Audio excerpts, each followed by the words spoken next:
Good morning, one and all. Rayat शिक्षण संस्था's Sadhguru Gadge Maharaj College, Karad, an autonomous college, Department of Economics in association with IQAC organized national webinar on Indian economy during and after COVID-19 pandemic. In this webinar, I welcome all the participants and academicians. I request Dr. Kalyan Shetty sir, coordinator of IQAC, give introductory speech.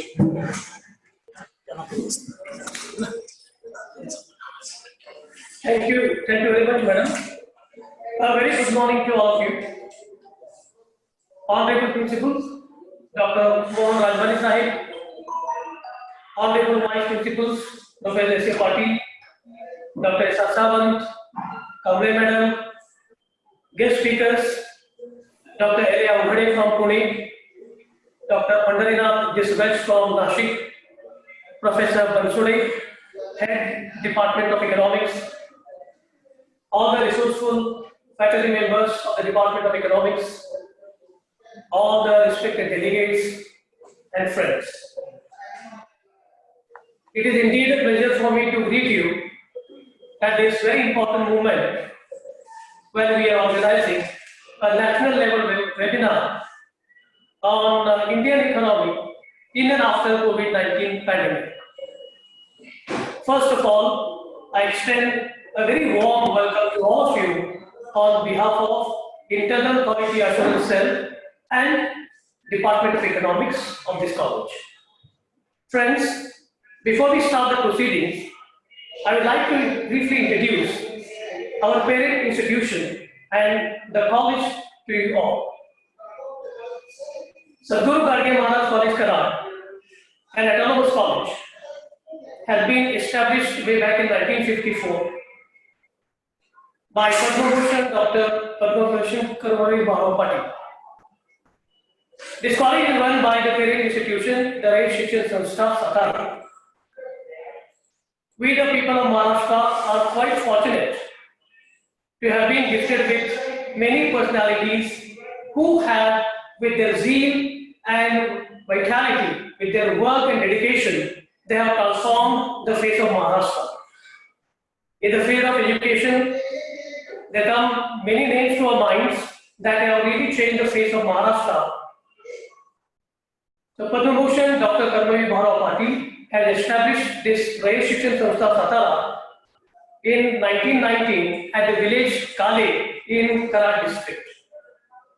The Rayat Shikshan Sanstha Satara happens to be one of the biggest education institutions in Asia, and it is imparting quality education to all the students of Maharashtra from pre-primary to higher education. The Sanstha runs various pre-primary schools, primary schools, high schools, junior colleges, senior colleges, professional colleges, training schools, ashram shalas. The institution also runs 42 senior colleges across Maharashtra, and Sadhguru Gadge Maharaj College, Karad is one of them.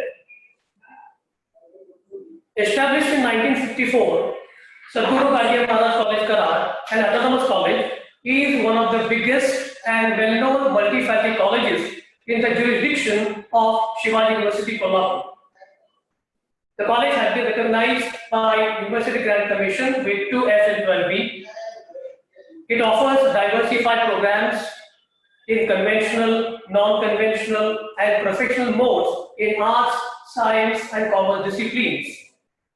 Apart from this, the college imparts skill and career-oriented courses through 7 COC programs and 27 short-term programs. It is accredited with A+ grade with 3.63 CGPA. The college is also an ISO 9001:2015 certified college. Recognizing its contribution to higher education, the college is awarded with the status of community college by University Grants Commission and CIS by the Department of Science and Technology, Government of India. I am very happy to bring here the fact that the college has been functioning as an autonomous college from June 2019.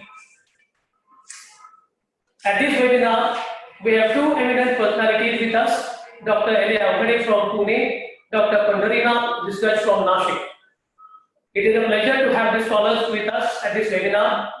I am quite sure that the deliberations at this webinar will enrich all of us in terms of knowledge about Indian economy in and after COVID-19 pandemic. We all look forward to listen to your scholarship, sir. Thank you very much. Thank you, sir. I request Dr. A.K. Patil, sir, convener of the webinar, to introduce today's resource person. Good morning all.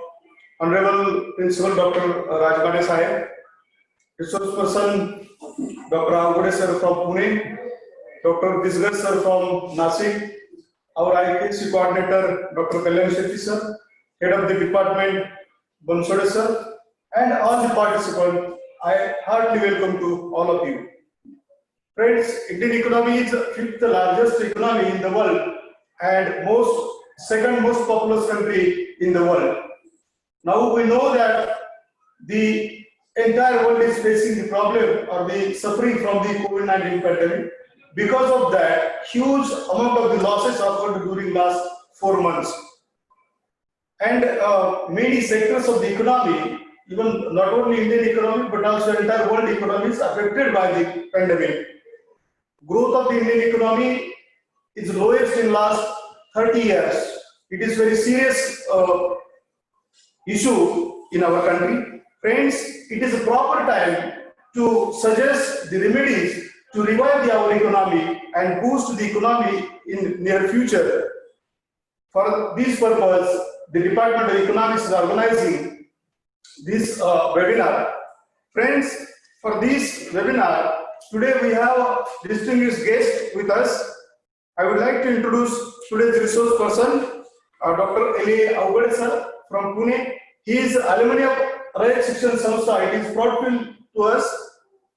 He completed his BA from Dehwadi College, Dehwadi. Now he is working as a head Department of Economics and IPC coordinator at Anantrao Thopte College, Bhor, affiliated to Savitribai Phule Pune University, Pune.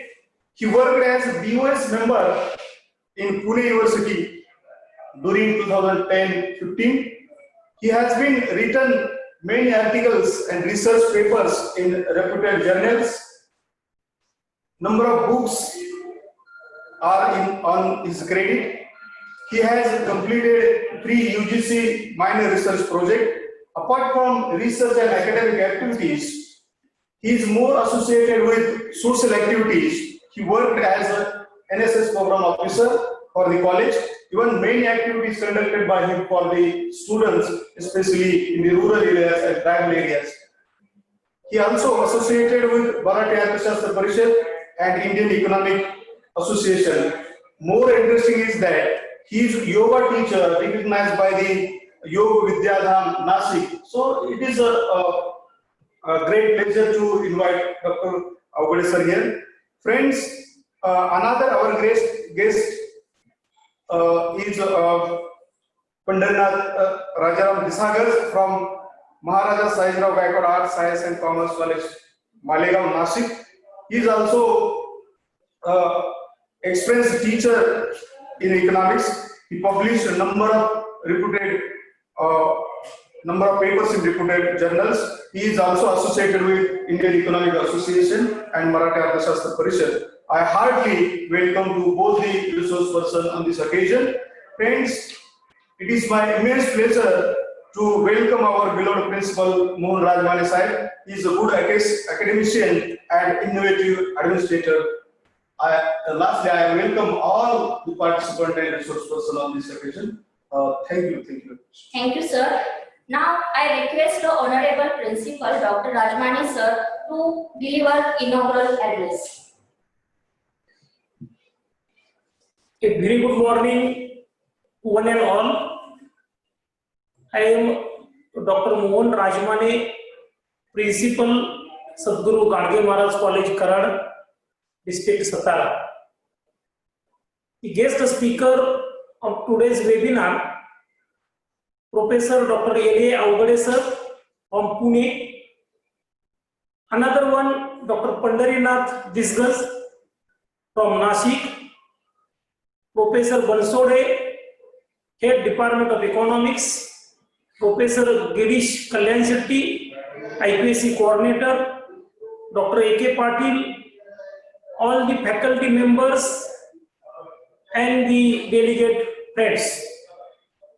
Today, I am very happy to meet you at this online national webinar conducted on Indian economy during and after COVID-19 pandemic.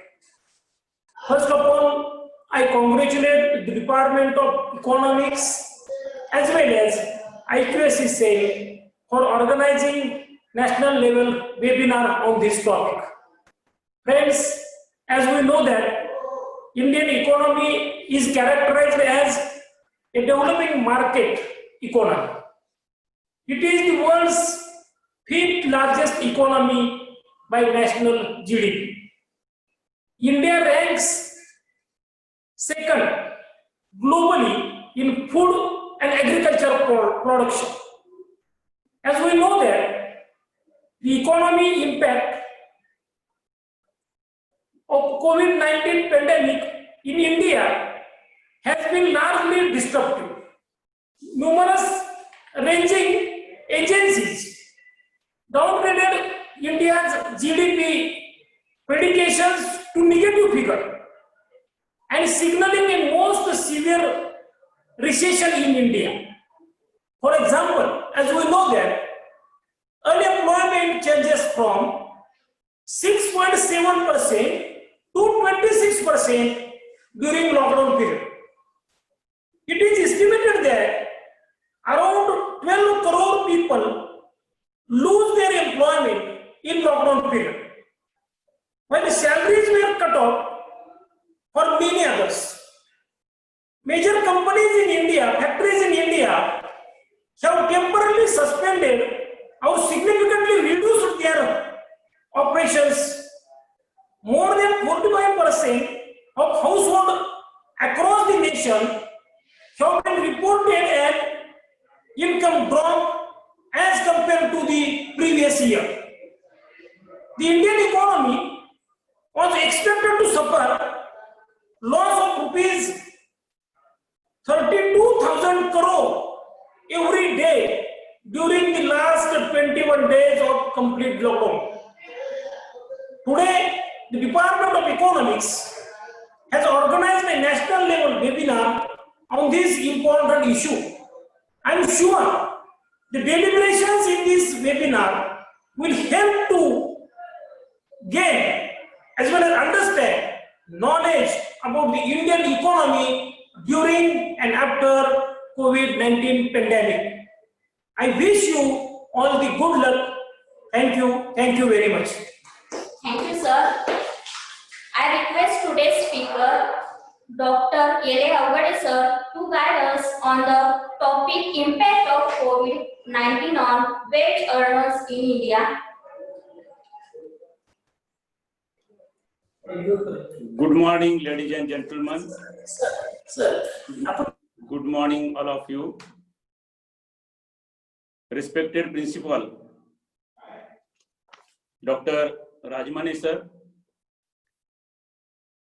respected Head of the Department, Dr. Bansode GS sir, Dr. A.K. Patil sir, Dr. Nishigandha Bansode, IQSC Coordinator, Dr.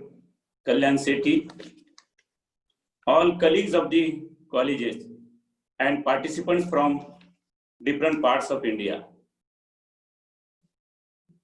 The theme of the today's webinar, which is planned, is very much appreciable and very much important. So first of all, I will congratulate the Department of Economics who decided and planned the theme of the today's webinar. Friends, we should think about how the COVID pandemic is affected not only India but nearly 200 countries in the world. Since last 6 months, the whole world is facing this enemy and trying to escape from this. Each and every individual is taking care through physical distancing, washing hands, wearing masks, and each person is taking care of himself as well as his family. But there is very much pressure as far as concerned the pandemic and as far as concerned our situation in India, situation in the world. Every person is fearing about the pandemic. Very much pressure is going on. I have considered the today's topic by 3 ways.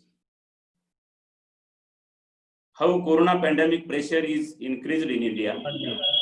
This will be the first phase. What type of negative and positive impact experienced the Indian economy from COVID pandemic? And what will be the situation of Indian economy after COVID? So I will turn your attention to the first aspect,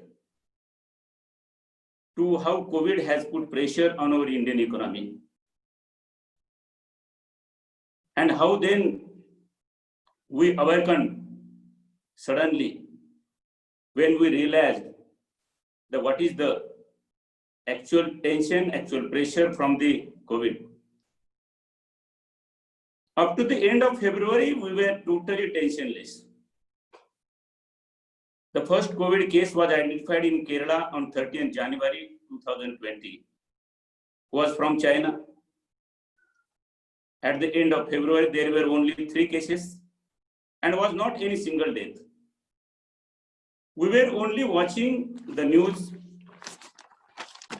from different countries. We were discussing how corona is spreading in Italy, in England, America, Australia. American president was visiting to Ahmedabad. We were engaged in the preparation of the president's visit, hospitality and security, etc. It was not any tension about COVID effect at the initial stage. People who were coming from abroad were tested at a moment and were permitted to travel to their own places. At the day of 15th March, when we seen a number of COVID cases, that was 110 corona positive cases were identified in India, and 2 death cases were experienced by us. After this date, we the Indian started thinking seriously. Suddenly we decided Janta curfew on 22nd of March. Meanwhile, from 17th March, all schools, colleges were directed to stop, closed down. Examinations becomes postponed up to the 31st March. But in the span of March to till date, the COVID patients in India are increasing continuously, but recovered patients also increasing. And patients who were dead, the number of deaths also increasing. When we realized that we should stop the economy, we should lock down. So Indian government declared lockdown series from 24th March to 14th April, 15th April to 3rd May, 4th May to 17th May, and 18th May to 31st May. 4 series, around 5 series were lockdown, we decided, adopted. But number of COVID patients are increased day by day.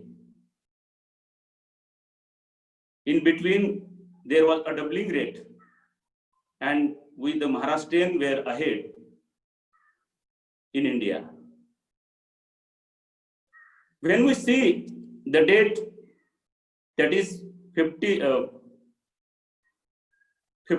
April, the total number of cases were 11,933 and death cases were 392. So literally the pressure of coronavirus was increasing in the Indian economy. We were declared lockdown. All the community places were closed down. State transport were closed down. And we expected that the chain of the spreading coronavirus will come down, but it is not happened. If we see 15th of May's number, there were 81,970 positive cases in India and 2,649 were dead cases. But recovery rate also was increasing. At the initial stage, recovery rate was less, nearly 30 or 40%. But after some availability of hospital facilities, the recovery rate is increased. If we see the date, 15th June 2020, the identified cases were 3,32,420 and death cases were 9,520. Again, we see the 31st July, the number of cases increases 16,38,870 and death cases were 35,747. And if we consider today's number, today there are more than 23 lakh and 33,000 identified cases, but recovered cases are 16 lakh, 1,64,000. No, 16 lakh, which are recovered cases, and death cases are more than 46,000. We adopted lockdowns at the first, second, third, fourth lockdown, and then unlock. What was happened? We experienced that the number of cases are increased, number of recoveries are increased, but number of death cases also increased. So it is not a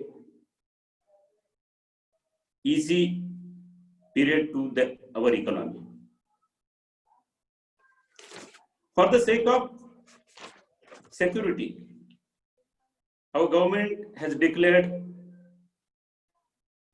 lockdown. So closed industries, closed schools, closed number of marketing activities, closed gatherings, closed number of programs, and banned the number of cultural places, yatras, etc. All type of functions were done, but number is not decreased. Why? The testing cases are increased. Because of tests are increased, number of cases increased. And so though number of cases increased, the recovered cases also increased. This is the point. My point is that what about the economy? One thing is most important, that our farmer and farm production and distribution system has secured the whole economy, because supply of food grains, supply of milks, supply of other food supporting productions are very much geared up. So our existence or our living is existed today.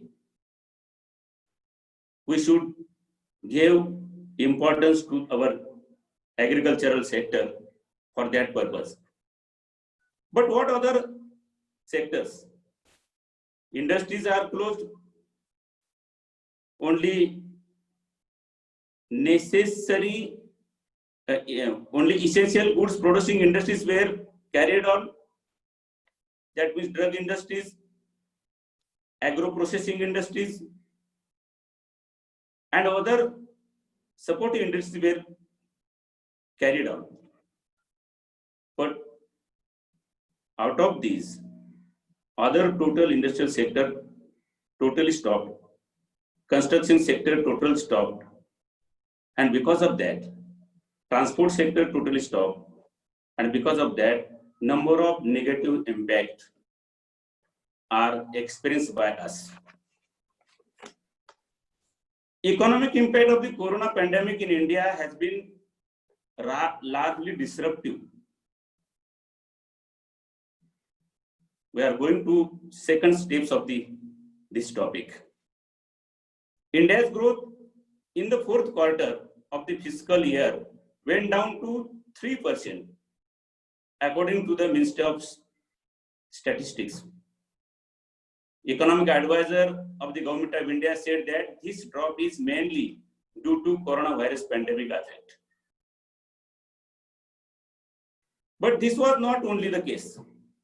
Before pandemic period, our growth rate was declined. If we see the data before pandemic, growth rate data of the Indian economy, it will see that the growth rate was declining before pandemic, and pandemic is the supportive to declining the growth rate of India again. So there are a number of impacts, negative impacts, which are experienced by our Indian economy. Unemployment rose from 6% to around 27%.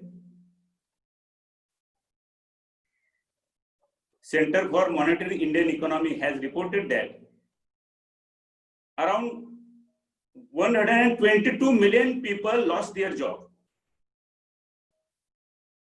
Out of them, 91 million people were small traders, 17 million people were salaried persons, 18 million people were self-employed. So around 12 crores, or it may be the 122 million people are having loss in their jobs. So unemployment rate increase, it is the negative impact. Again, we can say that the laborer which are earning day by day, their economic condition is very much depressed, declined. At the initial stage, different government from the states, different states have distributed food grains to that particular people which are not having money with them, which are not having work with them.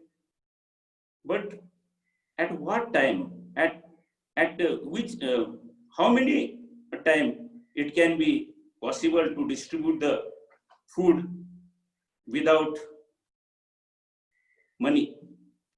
So it was very much difficult.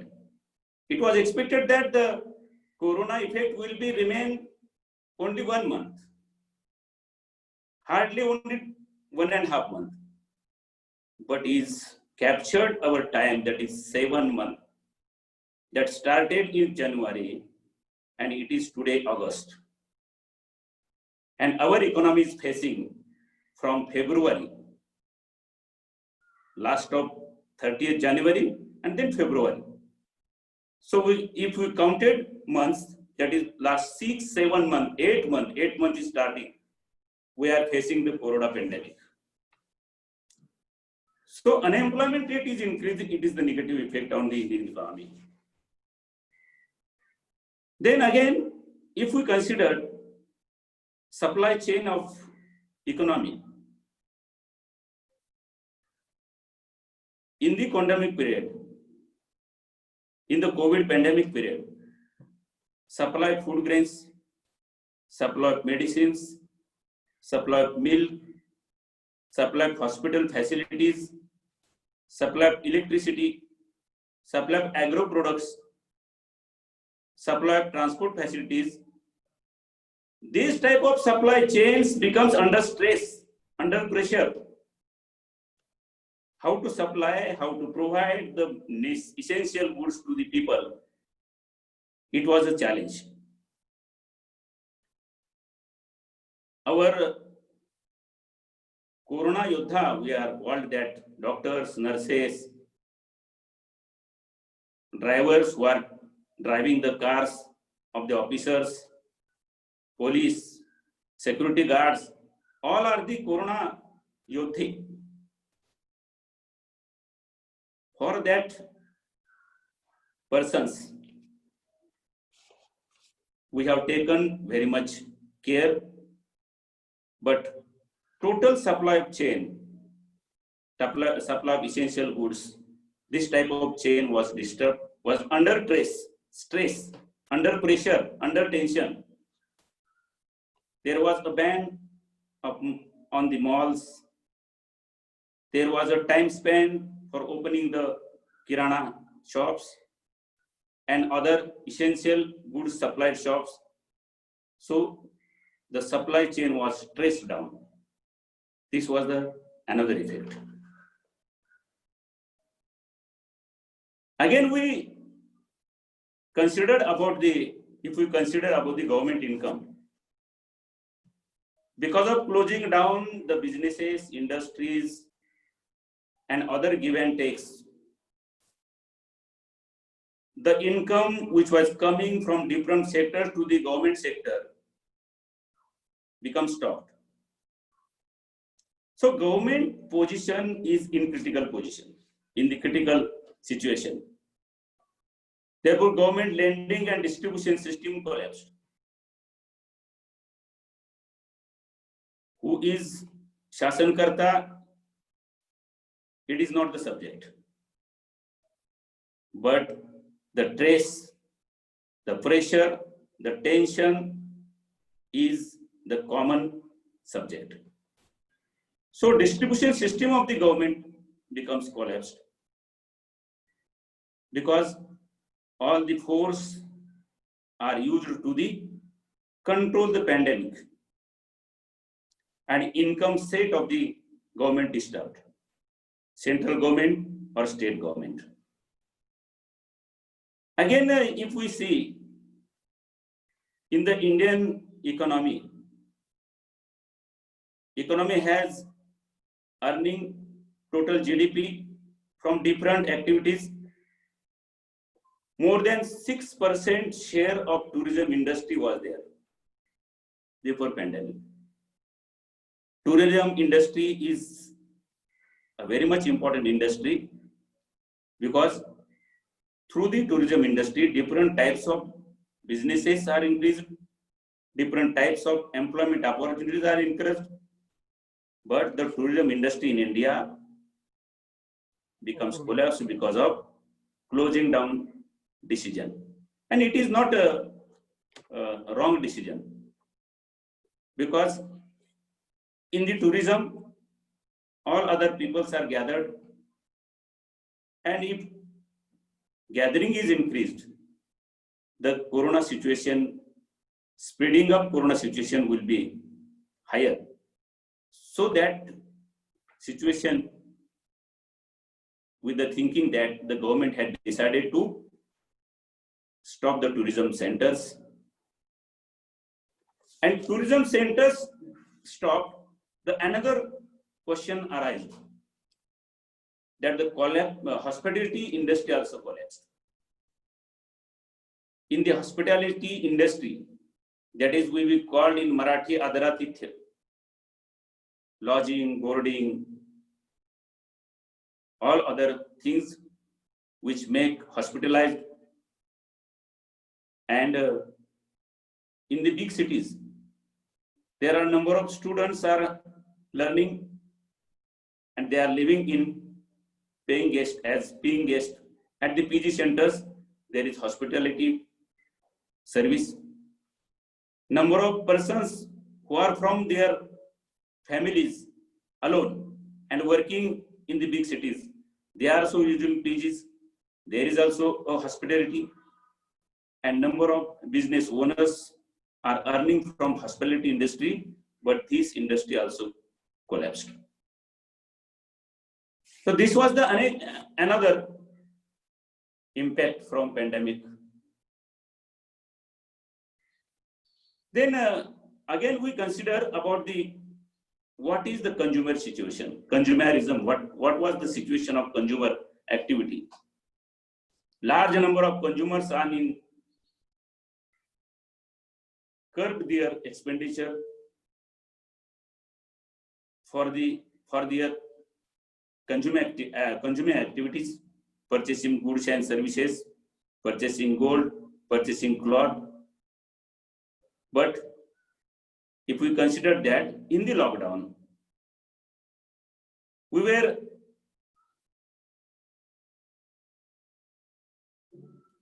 advertised that live in your house, live safe, don't go outside.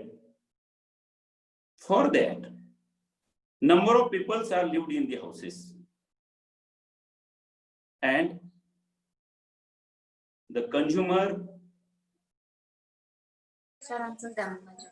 prepared a preference, prepared a list. What are the essentials? These are preferably purchased, but other things are not purchased. So purchasing preferences changed. Consumerism preferences changed. It is said that the marketing activities becomes less down. Another impact is that plug-in fuel consumption. The use of personal vehicles becomes lower. No going outside, no using four-wheelers, two-wheelers again and again. Therefore, the demand for fuel is decreased. Nearly 50% people are working as work from home today. Therefore, no travel cost, no extra use of fuel. What it affected that the stock of fuel is increased with the economy. But it is beneficial to economy that in the world market, the prices of fuel, prices of petrol, diesel decreased. Again, it is opposite to India. We will say in the another topic, in the another point. So this was the another impact of consumption of fuel. Up to the 53% business are significantly affected in India. A large number of farmers around the country who grew perishables also forced to uncertain. The farmer who are taking a crop like flowers are not in use. They become destroyed. Number of fruits, they become destroyed because demand for that particular perishable goods decreased. This was the again negative impact from COVID pandemic. The major industries which are the base of Indian economy, who provide the basic goods, basic sources to the economy, that is Larsen and Toubro, Bharat Forge, Ultratech Cement, Birla Group, BHEL, Tata Motors have temporarily suspended or reduced operations. Because of that, number of other complementary businesses which are depend upon these big industries are also closed down. For the closing, because of this closing chain, the number of persons becomes unemployed and the production chain is stopped. This is the another impact. If we consider the GDP of India, the GDP of India is decreased below 4%, and now it may be the minus in near future. It is very much thinkable situation. If we consider transport facilities, state transport, exclude the other transport facility. If we consider our Maharashtra state transport, one officer from the Maharashtra state transport was saying that nearly 6,000 crores of rupees is the loss to the MSRTC. It means it will not recover. Lost is lost. Loss is lost. It will not recover. There is no any chance to recover. How Maharashtra Rajya ST Mahamandal will recover? It is a basic question. As like Maharashtra Rajya ST Mahamandal, other states Mahamandals also in the problem of economic problem. If you see the railway is a big activity in India. Totally, it is owned by central government. It is going to privatize in the next future. 102 ways are going to privatize. So the railway is stopped. The railway industry has 35,000 crores of rupees loss. Only passenger services. So it will be not recover. We are not any type of ways to recover, but it is the loss. The workers who are migrant from other states, they were affected mainly. Daily wage workers were left with no work. At the same time, the lockdown restrictions put a stop on the movement of buses and trains. And we were seeing on the TV, nearly a number of workers were walking and going to their own states, own villages, how their situation was there.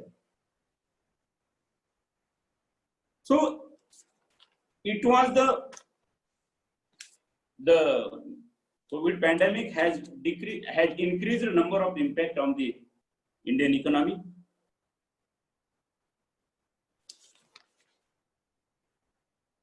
But what about,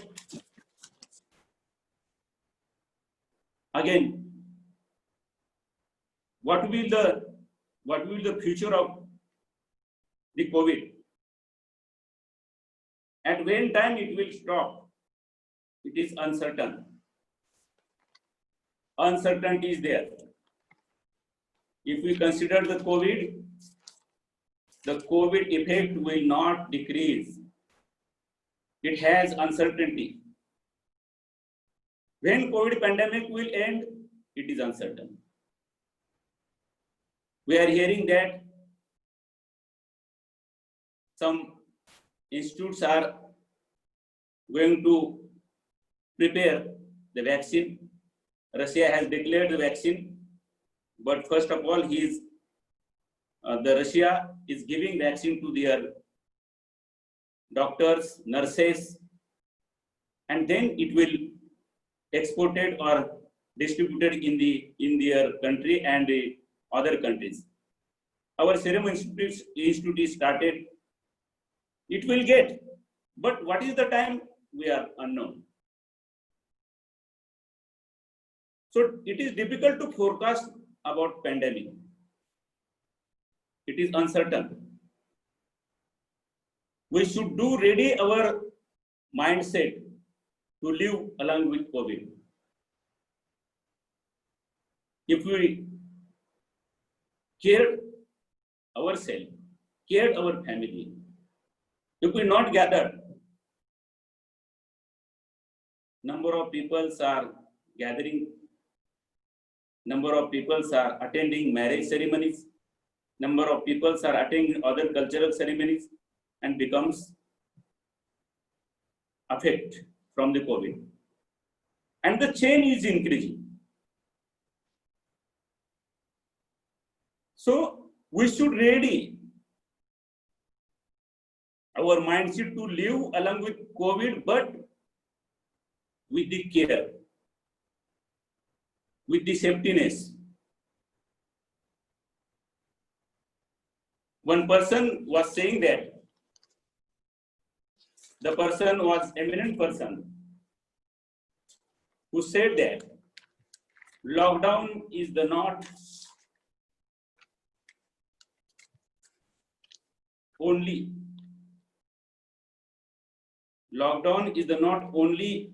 way to stop the COVID.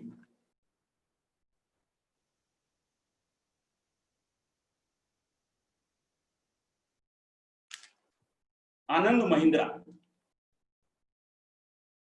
who was opened on 25th May, he said that lockdown extension are not economically disastrous, but also create another medical crisis. So lockdown is the pre-care situation, but always lockdown is not necessary. It will be harmful to the economy. So I was saying that we should ready our mindset. We should do ready our mindset to live along with COVID, but with taking care.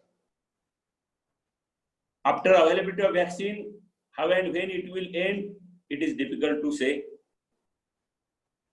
We should, so one thought is coming in my mind that मरत मरत जगण्यापेक्षा जगत जगत मरूया. Means let us live and die rather than die. मरत मरत जगण्यापेक्षा जगत जगत मरूया, काळजी घेत घेत मरूया. So lockdown is not a last solution. It was taken. This decision was not wrong. We were fearing about that particular pandemic. We were not experiencing how much it is harmful, etc. So we experienced a 4th or 5th lockdown, 5 lockdown period. But today, from these days, totally lockdown, complete lockdown may be harmful to the economy. So, if we consider these impact, I will go what about the future situation of the Indian economy.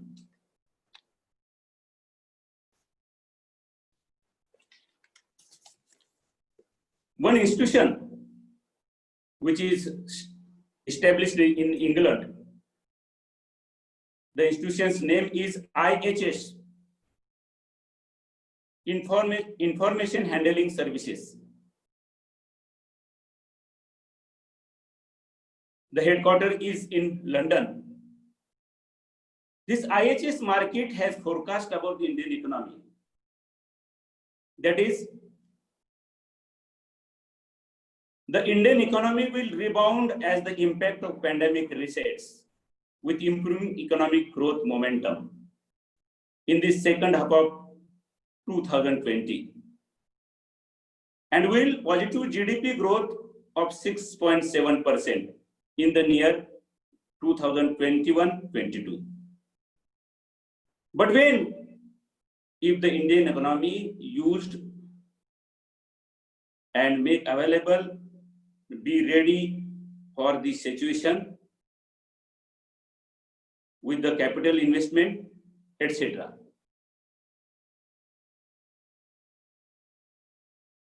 Despite the negative short-term shocks from the pandemic, IHS is saying that total foreign direct investment into India has remained beyond. Foreign direct investment by technology firms, FDI by technology firms, in the first 7 months of 2020 has already reached around $17 billion and boosted by the $10 billion like new investment announced by Google in mid-July. So it is the chance to Indian economy to diversify the economy in the new era. A big opportunity to our economy. And we should take chance from that particular situation. Again, we can say it was Vishrut Rana, who is the renowned economist from New York. He was interviewed to the CortezIndia.com. And in that interview, he was saying that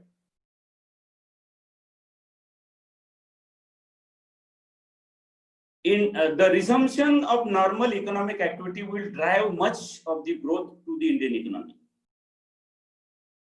A smooth recovery in labor markets in future, including in the large informal sector, is key in supporting to the Indian economy. It will recover the economy very fast.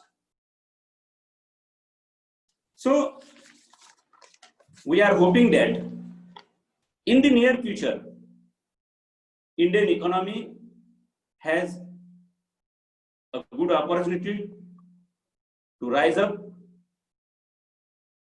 to create productivity, to create efficiency by using the number of ideas.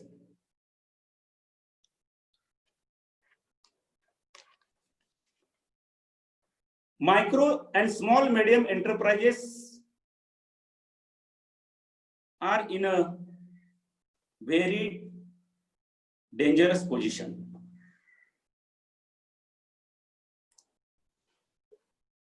Particularly aviation and hospitality industry is in cascade effect. Very dangerous position. So we should pay attention to that particular MSME enterprises to for hook up them by providing essential capital, etc. But what is the main opportunity to the Indian economy? The COVID pandemic has influenced foreign firms to shift operation out of China and India must spruce up domestic business environment to take advantage. Number of business owners are making their mind to shift from China to other states or other countries. India is having a good chance to accept this. India, the world's fifth largest economy with an abundant labor force, and particularly younger labor force. If the younger labor force used very effective manner, it will very profitable to the Indian economy.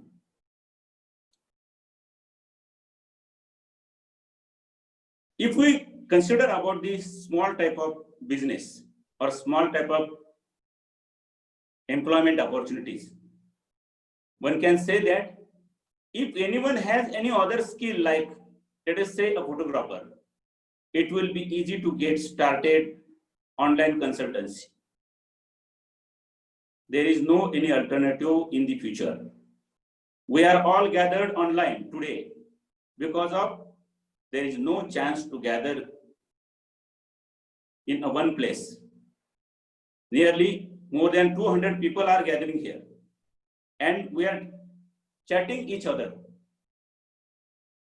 because of this online facility, availability of these online facilities.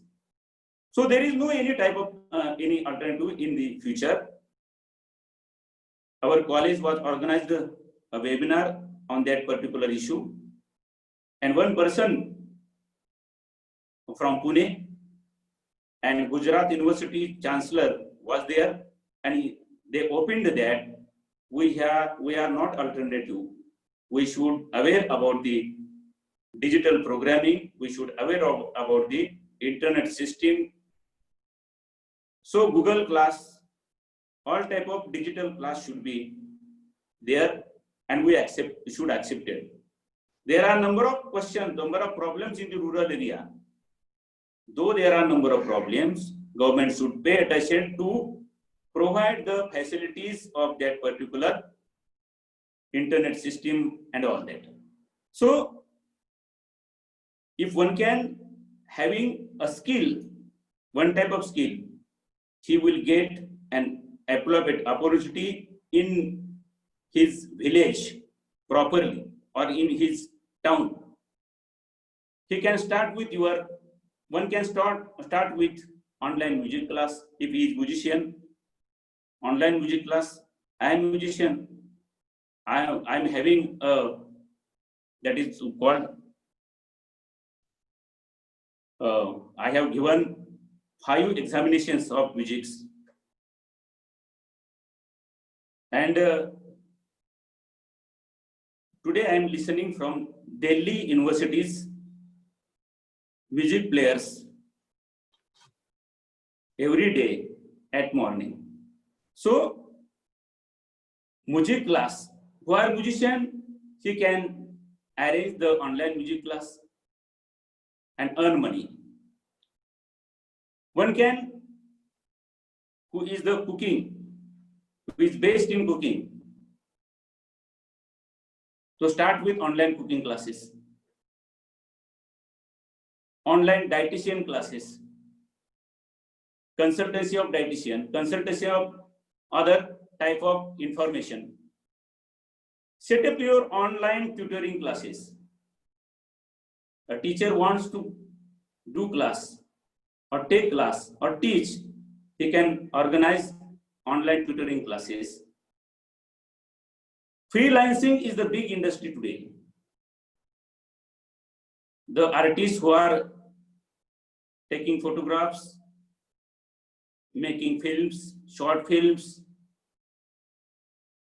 or other type of artwork, he can sell his artwork on the line of freelancing. So freelancing business is very much earning today. Freelancing designs helps to get connected with the employees based on your skills. You can launch your own freelancer platform. It is considered as one of the good business idea to start with less investment. Web designing, social media marketing, digital marketing, marketing of all other industrial goods or the goods which are packed by companies, you can do marketing, and marketing becomes all online marketing. You can earn money from that particular business. Then this is the individual level opportunities to the people in the near future. India has several favorable factors in near future.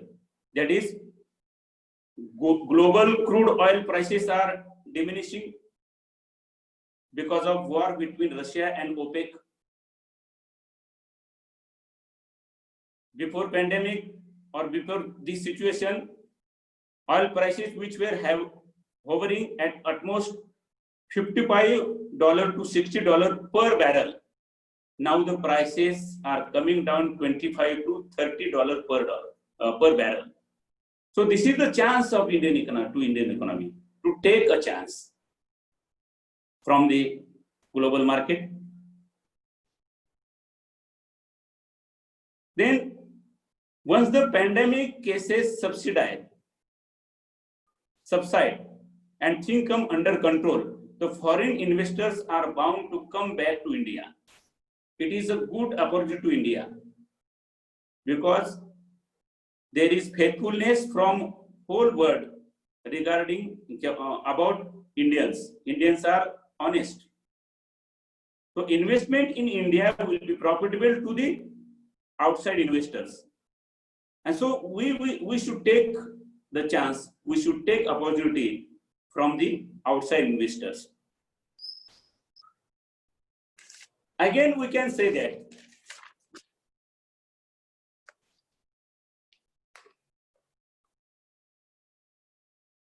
if we consider our agriculture, technologies like blockchain and cloud computing must be harnessed to ensure food traceability in food chains. These technologies will also enable farmers to use knowledge-based repositories containing wealth of information related to farming practices, crop inputs, agricultural innovations, pesticides, seeds, fertilizers, nutrition, and weed resistance as well as equipments. So it is the best chance to our farmers to use new technology and produce a good type of crops, and it will sold in the Indian as well as other market. What will be the situation of industry after COVID? If we consider that the global economic slowdown will mean that first world economies such as US will be looking out of low cost outsourcing solutions. Whether it is IT, finance or non-core items, India can rise up to the challenge. Globally, buyers have already shifted to India to source ceramics, home fashions and lifestyle goods which are exported from India, and the buyers are increasing from outside India. Around 1,000 foreign manufacturers want to relocate their production to India as an alternative to China. This is the big opportunity I was said earlier. At least 300 are already taking with the Indian government. At least already 300 business owners are already talking with the Indian government for production in electronics, medicines, textiles, etc. I am going to last position of the topic, last stage of this topic. A great opportunity to India if rightly we decided, we captured opportunities, India will go ahead if this type of opportunity taken into account. Diversification of global manufacturing sector today because of global pandemic from China. Movement of capital away from China.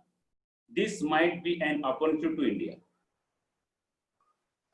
Again, I am saying, earlier I was saying that the faithfulness on the Chinese government is decreasing from outside the China, investors from outside the world, from the other world, other industries or other countries. So those who are investing in the industries, their mind is ready to take off or disinvest their capital from Chinese industries, and it should invest in the Indian industries. Their mind is going to ready to investment in India. So this diversification of global manufacturing sector should be taken into account, and it will taken into account by the government of India. We should take into account that public health at the center of development. We are on development path. We are developing economy. It will be a big economy. It will be the Mahasabta in the future. But with this path, developing path, we should consider the public health. This is the most important thing. India needs to spend a lot more on public health. The focus should be prevention in order to maintain primary health, which depends on clean water, clean air, green space, proper housing, drainage system, and other welfare activities. So, on the development path, or in the development path, our government should take into account the public health should be increased. Because of public health, the quality of human, what we can say, human capital will increase. If public health increase, the quality of human capital will increase, and this will be affected to the productivity of the nation. So this is the main point. We should pass away the taking into account climate-friendly economy. Since last 3-4 months, we are studying regarding the climate change, environmental topics, considering the environmental topics, clean air, etc. So it is very happy position that because of closing down, because of lockdown, 90% industries were closed. And because of that, air pollution stopped. 90% air pollution stopped. Clean air was there. And we are experiencing that clean air. So it will be called as climate-friendly economy.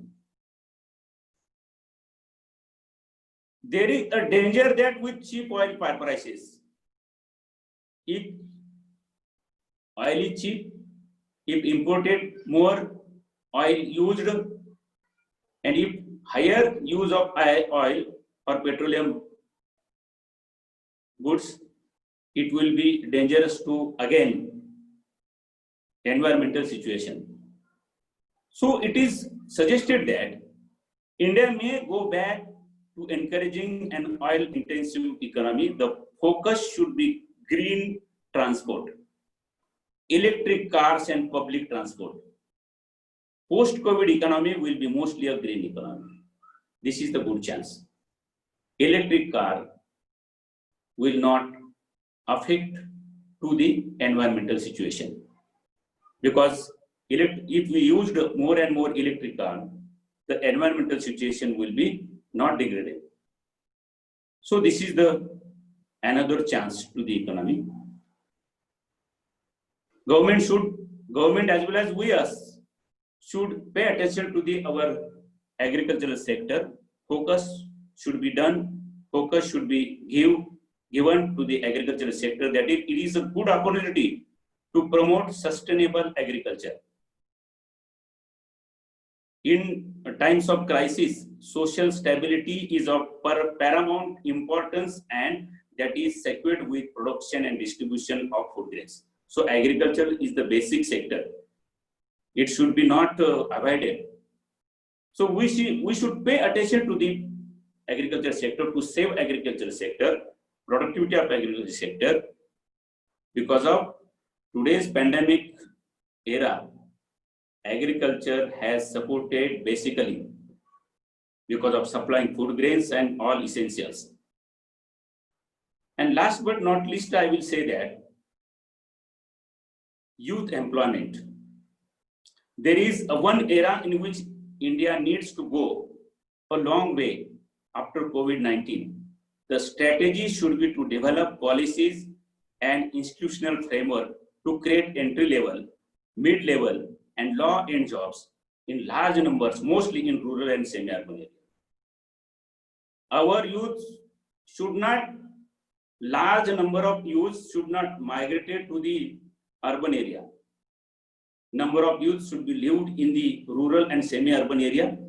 They should have given an employment opportunity by the different way. One person was saying that if we consider the construction industry in our Maharashtra, number of tile maker, number of furniture maker, number of color worker are from outside the Maharashtra, and they are go back to their states. There is a good chance. Our people should train in that particular business, and there is a good opportunity in the construction business, in the other type of supportive business. What were the skill certificate courses should be started in our colleges, and what will it will be a great opportunity to our local youths. So we should go from globalization to localization, local to local, because if we taken into consideration the local youth should be stay here and should be give them employment opportunity properly, it will save India, save youth, and it will be better to India. So it was my some thought about the today's topic. I very much thankful to Dr. A.K. Patil sir, Dr. Rajmanesh sir, principal of this college, Dr. Bansode sir, Dr. Bansode madam, and all colleagues of the college. I must thankful to all of you, and over to college. Thank you. Thank you, sir, for your enlightening speech. The second section starts now. The resource person of the second section, Professor Pandarinath sir, gives speech on Indian economy during and after COVID-19 pandemic.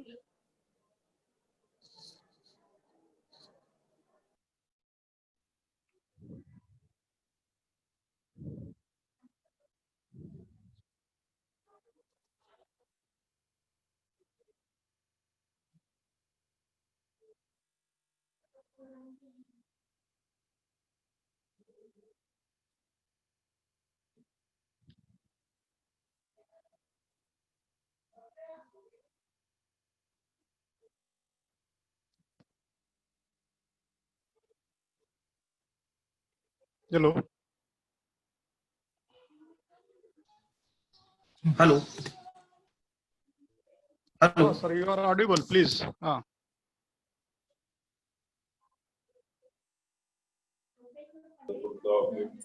तर आवाज येतोय? Yes, yes, Hello. yes. You are audible, sir. Please start. Okay okay, thank you. Good afternoon all of you. समाजाच्या सर्वांगीण विकासासाठी शिक्षणाशिवाय तरुणोपाय नाही. शिक्षण हे समाज परिवर्तनाचे प्रभावी साधन आहे हे ओळखून सामान्य जनतेच्या शिक्षणासाठी कर्मवीर भाऊराव पाटील यांनी रयत शिक्षण संस्थेची स्थापना केल्याचं आपल्याला दिसून येतं. आज ही संस्था महाराष्ट्रातच नव्हे तर भारतातील एक अग्रगण्य शिक्षण संस्था असल्याचं आपल्याला दिसून येतं. या शिक्षण संस्थेचा एक भाग भारताचे माजी उपपंतप्रधान, संरक्षण मंत्री आणि महाराष्ट्राचे पहिले मुख्यमंत्री यशवंतराव चव्हाण यांच्या जन्मभूमीत असलेले सद्गुरू गाडगे महाराज महाविद्यालय कराड, जिल्हा सातारा आयोजित national webinar on Indian economy in and after कोविड-19 पॅन्डेमिक. महाविद्यालयाचे सन्माननीय प्राचार्य doctor Mohan Rajmane sir, IQAC coordinator doctor Kalyan Shetty sir, अर्थशास्त्र विभाग प्रमुख आदरणीय प्राध्यापक GS बनसोडे सर, कन्व्हिनियर प्राध्यापक AK पाटील सर, प्राध्यापिका डॉक्टर बनसोडे मॅडम, महाविद्यालयाचे सर्व प्राध्यापक, शिक्षक, शिक्षकेतर कर्मचारी आणि या वेबिनारसाठी विशेषतः तांत्रिक दृष्टिकोनातून मदत करणारी सर्व मंडळी, तसेच सर्व सन्माननीय सहभागी प्राध्यापक आणि संशोधक मित्रांनो, 2020 या वर्षात कोविड-19 मुळे एकंदरीत जगातील कोट्यवधी लोक आणि जवळपास 200 देश या साथीच्या आजारामुळे प्रभावित झाल्याचं आपल्याला दिसून येतं. यामुळे मानवी वर्तन, सामाजिक वर्तन, खर्चाच्या सवयी, पर्यटन संस्कृती, पुरवठ्याची संपूर्ण साखळी, इव्हन लोकल टू ग्लोबल, वेगवेगळ्या देशाचे एकमेकावरील अवलंबित्व, ज्याला आपण म्हणतो जग हे एक वैश्विक खेळ झालेलं आहे, सेवा वितरणाचे वेगवेगळे प्रारूप, या सर्वांवरती मोठ्या प्रमाणावरती प्रभाव झाल्याचा आपल्याला दिसून येतं. यामुळे एकंदरीतच जागतिक दृष्टिकोनातून मानवी जीवनमूल्य, मानवता, मानवी विकास, जीवनमान, व्यवसाय, बाजार, तसेच जीवनाची जी सर्वसाधारण स्वरूपाची गृहीतके होती सामान्य पद्धतीची, या सर्वांवरती जागतिक अर्थव्यवस्थेवर गंभीर स्वरूपाचा परिणाम या कोविड-19 मुळे झाल्याचा आपल्याला दिसून येतो. या संदर्भात व्हॅक्सिन येईल की नाही येईल, कधी येईल, ऑगस्ट पर्यंत येईल, या संदर्भात चर्चा सुरू असताना जागतिक आरोग्य संघटनेचं मत कोविडच्या संदर्भात असं येतंय की लोकांना कोरोना व्हायरस सोबत जीवन जगण्याची सवय ही लावावी लागेल. टोटली शटडाऊन किंवा लॉकडाऊन मध्ये कुठलाही देश आणि ओव्हरऑल जग हे राहू शकत नाही. म्हणून सातत्यपूर्ण लोकांना आता कोरोना सोबत जगण्याची सवय लागणं गरजेचं आहे. जगामध्ये या आजाराच्या संदर्भात प्रिव्हेन्शन म्हणून लॉकडाऊन, सामाजिक अंतर, ज्याला आपण सोशल डिस्टन्सिंग म्हणतो, ही तात्पुरती उपाययोजना करण्यात आली. यामुळे जागतिक आणि भारतीय अर्थव्यवस्थेवर गंभीर स्वरूपाचे परिणाम झाल्याचं आपल्याला दिसून येते.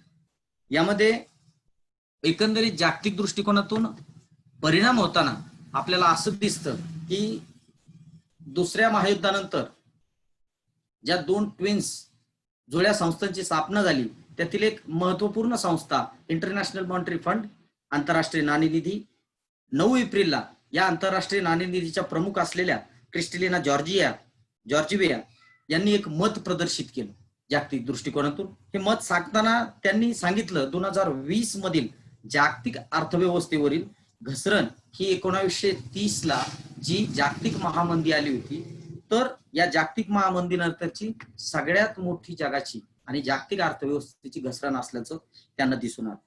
यामुळं त्यांनी जागतिक अर्थव्यवस्थेतील वेगवेगळ्या देशांना आपल्या GDPच्या ग्रोथ रेटमध्ये निगेटिव्ह स्वरूपाचे देखील परिणाम किंवा जागतिक GDP वेगवेगळ्या देशांचा हा निगेटिव्ह देखील होईल असं त्यांनी मत प्रदर्शित केल्याचं आपल्याला दिसून येतं. आता जागतिक स्तरावरती थोडंसं आपण भारताकडे येण्यापूर्वी या कोविड-19चा अर्थव्यवस्थेवर होणारा जो परिणाम आहे या संदर्भात जर आपण बघितलं तर साधारणतः पहिलं उदाहरण घेणं हे चायनाचं आहे. का चायना? तर डिसेंबरमध्ये चायनामध्ये मच्छी बाजारामध्ये पहिला रुग्ण आढळला. या रुग्णानंतर चायनामध्ये हा आजार, हा साथीचा हळूहळू पसरत गेला. वुहान शहरामध्ये वुहान शहरामध्ये पसरल्यानंतर नंतरच्या कालखंडात या अर्थव्यवस्थेमध्ये जर आपण बघितलं तर जानेवारी आणि फेब्रुवारी नंतर purchasing manager index PMI index नुसार या देशाचा निर्देशांक 40.3% घसरण झाल्याचं आपल्याला दिसून. PMI इंडेक्सचं महत्वाचं वैशिष्ट्य की PMI इंडेक्स नुसार जर हा 50% खाली गेला तर याचा दुसरा अर्थ असा की तो देश, ती अर्थव्यवस्था मंदीकडे झुकते.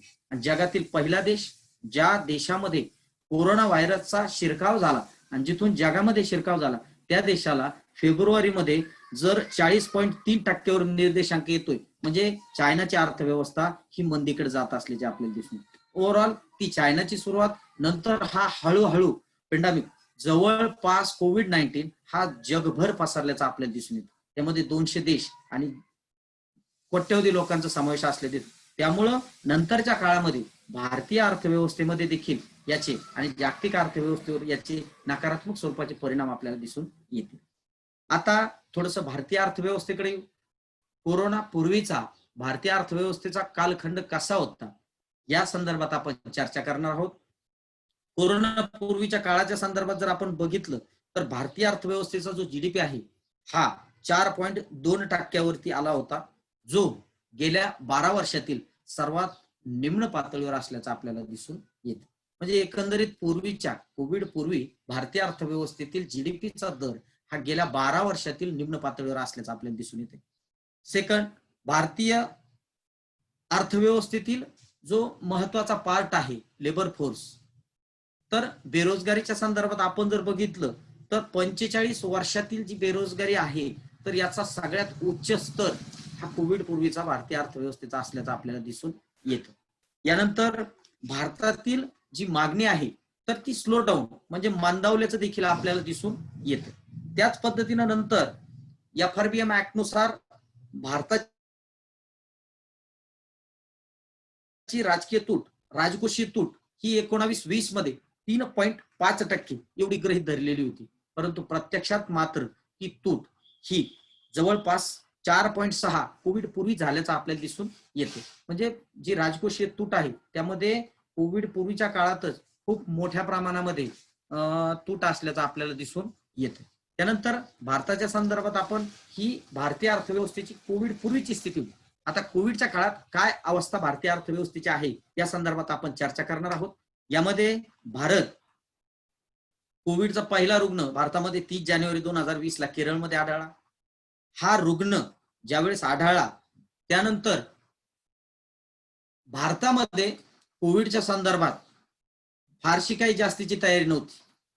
डोनाल्ड ट्रम्प भारतात येतात, त्यांच्या स्वागताची तयारी जोरदारपणे सुरू असते. कोविड हा फार काही मोठा आजार आहे, या संदर्भात फार काही ताणतणाव घेण्यात आला नाही. नंतर जसजशी रुग्णांची संख्या वाढत गेली त्यानंतर पहिल्यांदा प्रयोग म्हणून आपल्या देशामध्ये आपण 22 मार्चला जनता कर्फ्यू आणला. मग 22 मार्चला जनता कर्फ्यू आला. मग जनता कर्फ्यू नंतर लगेच रुग्णांची वाढती संख्या, जगाची चिंताजनक स्थिती ही बघता भारतामध्ये पहिला लॉकडाऊन 25 मार्च ते 14 एप्रिलच्या दरम्यान आला.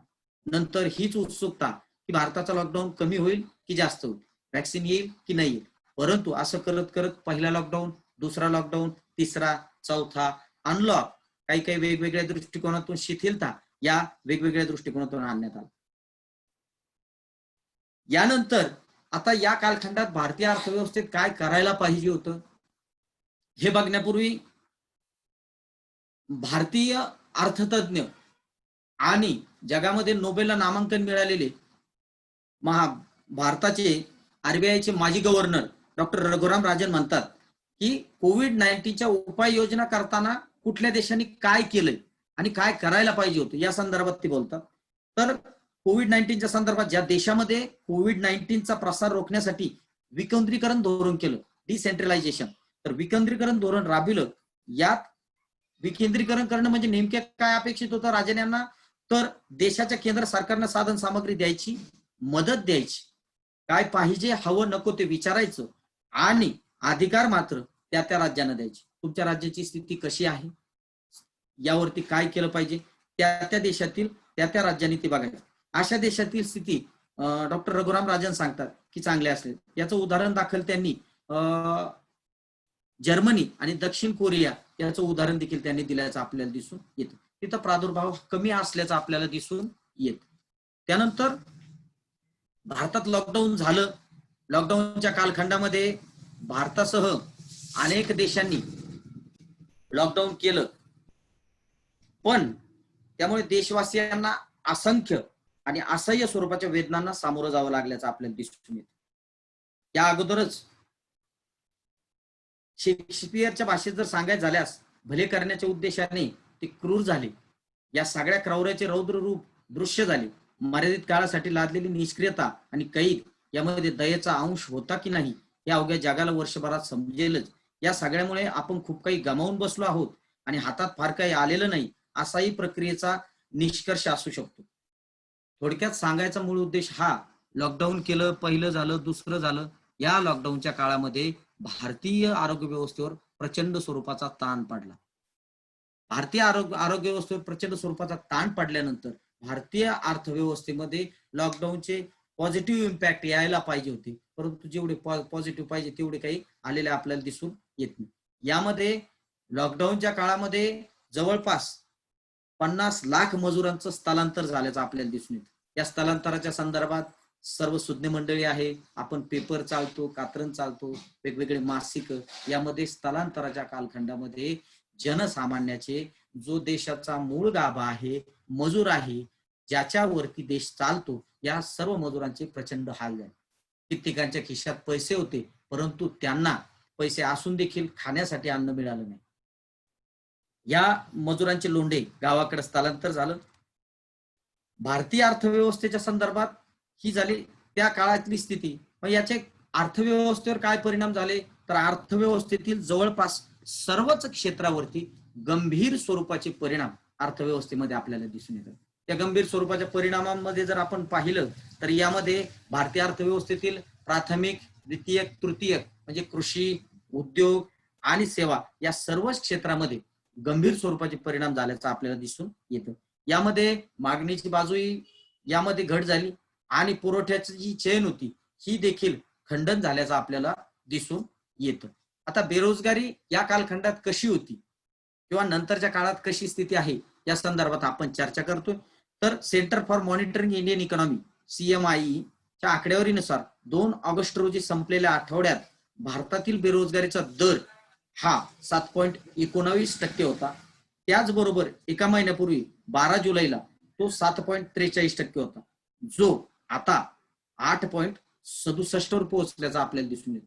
त्या बेरोजगारीच्या दराच्या संदर्भात पुन्हा आपण जर पाहिलं तर ग्रामीण बेरोजगारीच्या दरामध्ये, ग्रामीण बेरोजगारीचा जो दर आहे त्यामध्ये 2% वाढ झाल्याचं आपल्याला दिसून येतं. परंतु या व्यतिरिक्त शहरी बेरोजगारीचे मात्र प्रचंड हाल किंवा शहरी बेरोजगारांना जास्त त्रास सहन करावा लागल्याचं आपल्याला दिसून येतं. ग्रामीण बेरोजगारीच्या संदर्भात ग्रामीण भागामध्ये तरी शेती व्यवसाय लॉकडाऊनच्या सुरुवातीच्या काळामध्ये थोडासा अडचणीत होता, परंतु सातत्यपूर्ण शेतीची कामं सुरू असल्यामुळे तिथली स्थिती चांगली मानता येणार नाही, पण शहरीच्या तुलनेत बरी असल्याचं आपल्याला दिसून येते. मग शहरी बेरोजगारीचं प्रमाण आणि ग्रामीण बेरोजगारीच्या प्रमाणापेक्षा हे जुलैमध्ये जास्त असल्याचं आपल्याला दिसून येतं.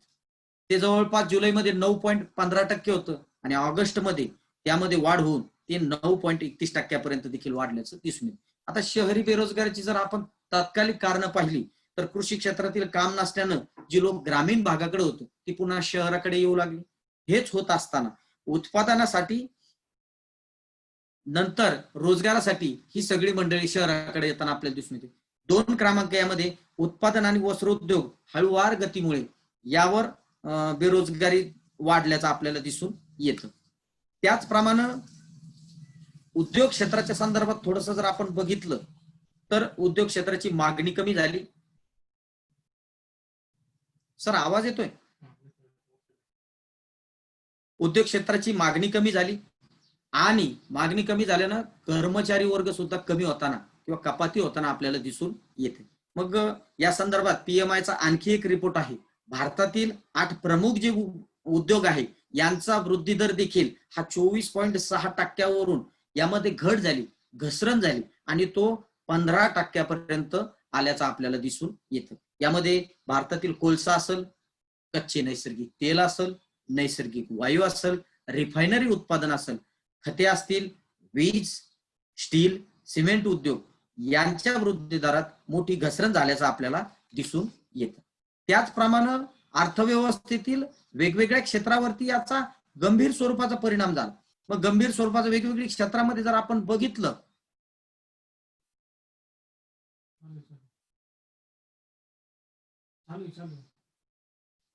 गंभीर स्वरूपाचं जर आपण बघितलं, इमारत आणि बांधकाम, रासायनिक आणि पेट्रोकेमिकल, ग्राहक आणि इंटरनेट व्यवसाय, शिक्षण आणि कौशल्य, बँकिंग सेवा, वित्तीय सेवा, बँकिंग आणि वित्तीयच्या संदर्भात आपण चर्चा करणारच आहोत. अन्न आणि शेती, आरोग्य, धातू आणि खाणकाम, लघु आणि मध्यम उद्योग यासारख्या वेगवेगळ्या क्षेत्रावरती याचा गंभीर स्वरूपाचा परिणाम झाल्याचा आपल्याला दिसून येतो. यातील काही मोजक्या क्षेत्राचे, आता मोजके क्षेत्र कुठले, तर उद्योगाला किंवा अर्थव्यवस्थेमध्ये रोजगार जास्त प्रमाणात देणारे. त्यामध्ये जर बघितलं आपण रेडीमेड अँड टेक्सटाईल इंडस्ट्री, यामध्ये भारताच्या जीडीपी मध्ये या उद्योगाचा वाटा 2% आसपास आहे. हा उद्योग पूर्णपणे ठप्प झाला. याचं महत्वाचं कारण की जी देशात जो लॉकडाऊन झाला, लॉकडाऊनच्या कालखंडामध्ये हा उद्योग पूर्णपणे ठप्प झाला. तसंच 45 लाख लोकांना या उद्योगामध्ये प्रत्यक्ष स्वरूपाचा रोजगार मिळताना आपल्याला दिसून येतो. मग 45 लाख लोकांचा रोजगार इथं बंद झाल्याचा आपल्याला दिसून येतो. ऑटोमोबाईल इंडस्ट्री आहे आणि ऑटो पार्ट्सची इंडस्ट्री आहे. या उद्योगाचं जीडीपी मध्ये कॉन्ट्रीब्युशन किती, तर जीडीपी मध्ये 7.1% ऑटोमोबाईल्स आणि ऑटो पार्ट्सचं 2.3%, म्हणजे दोन्ही मिळून या उद्योगाचं कॉन्ट्रीब्युशन जर आपण बघितलं तर 9.4% इतकं असल्याचं आपल्याला दिसून येतं. आणि 40 दशलक्ष लोक यावरती रोजगार मिळवताना आपल्याला, म्हणजे 40 दशलक्ष लोकांना इथं रोजगार मिळत असल्याचं आपल्याला दिसून येतं. दुसरी महत्वपूर्ण इंडस्ट्री, खूप चर्चा झाली या संदर्भात, विमानचलन आणि पर्यटन. आता विमानचलन आणि पर्यटन अगदी सुरुवातीच्या कालखंडामध्ये विमानचलन आणि पर्यटन यावरती पूर्णतः स्थगिती आली. विमानचलन जसं बंद झालं आणि पर्यटनावर देखील याचा परिणाम झाल्याचा आपल्याला दिसतो. विमान वाहतुकीमध्ये जवळपास 8 लाख लोकांना नोकऱ्या मिळतात. या सगळ्या लोकांना आपल्या नोकऱ्या धोक्यात आल्याची चिंता असल्याचं आपल्याला दिसून येतं. याच पद्धतीनं पर्यटनामुळे 42.7 लाख लोकांना नोकऱ्या मिळतात. जीडीपी मध्ये या क्षेत्राचा वाटा 9.2% असल्याचं आपल्याला दिसून येतं. तर बंद एअरलाइन्समुळे एअरपोर्ट कर्मचारी, पेट्रोलियम पुरवठा करणारे, सेवा देणारे, पर्यटन आणि सेवा देणारे उद्योग पूर्णपणे ठप्प झाल्याचं आपल्याला दिसून येतं. मग आपण भारतीय अर्थव्यवस्थेतील एक महत्वपूर्ण क्षेत्र असलेलं, ज्याला आपण म्हणतो की लघु व मध्यम उद्योग, जीडीपी मध्ये या क्षेत्राचा वाटा 30 ते 35% असल्याचं आपल्याला दिसून येतं. त्या 30 ते 35% वाटा असणारं क्षेत्र आणि भारतीय अर्थव्यवस्थेच्या दृष्टिकोनातून महत्वाचं का, तर 114 कोटी लोकांना हे क्षेत्र रोजगार उपलब्ध करून देते. या क्षेत्रावरती देखील गंभीर स्वरूपाचा परिणाम हा लॉकडाऊन आणि कोविड-19चा झाल्याचा आपल्याला दिसून येतो. यानंतर भारतीय अर्थव्यवस्थेतील एक महत्वाचं दुसरं क्षेत्र अनौपचारिक क्षेत्र. या अनौपचारिक क्षेत्राच्या संदर्भात आपण जर बघितलं, जगातील सर्वात मोठं अनौपचारिक क्षेत्र हे भारताचं आहे आणि या क्षेत्रामध्ये 90% लोकांना जॉब मिळतात किंवा 90% लोकांना हे क्षेत्र रोजगार देतात. मग कोविड-19 पूर्वीच्या स्थितीच्या संदर्भात रे आणि सुब्रमण्यम यांच्या अभ्यासानुसार हे क्षेत्र कोविड पूर्वीच 2 मोठ्या धक्क्यांना सामोरं गेलेलं होतं. आता या 2 मोठ्या धक्क्यांच्या संदर्भामध्ये जर चर्चा केली, पहिला धक्का होता 2016ला जी नोटबंदी झाली.